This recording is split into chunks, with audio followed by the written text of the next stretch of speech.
short video review from out in the field. I'm over in East Yorkshire around Hornsey Mere, and I walk around here quite often when I visit my family. So I saw a Squire Old English padlock on the gate here, and it's not our padlock. I don't know, we may have supplied it, we may not have done, but I've seen this lock on all the gates here, and they've been here for ages. And you know, it's a pretty basic padlock in terms of its mechanism, but loads of people still use them because they're just bomb-proof in terms of what they're made from. So as you can see, all the gates on farmers' fields never really go rusty. They just sit in the weather for decades and do quite well. And the padlocks are made from exactly the same thing. So that's galvanized metal.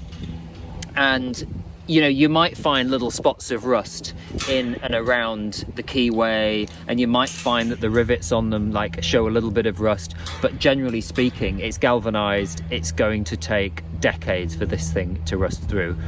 And even when mud and grit gets kicked up into the lock, it's just so basic that they just keep on working. There's no pins and springs or anything like that to get stuck in there. And the other thing is that back in the day, these used to be quite easy to pick, but that has been lost now. That art has been lost because nobody's really making locks like this anymore, or not many of them.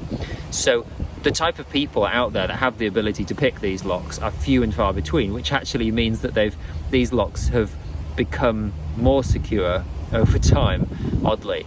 But anyway, the Old English Padlock by Squire, they've been making these for ages and ages, decades.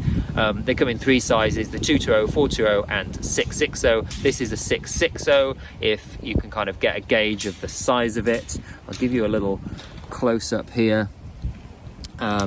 Gives you an idea of how big it is. The chain it's on is not exactly very secure, but you know, it's to stop walkers and poachers and other things. It's not designed to stop angle grinders and various other things. Anyway, so Old English Padlock, just solid, reliable, low cost, just a decent all-rounder.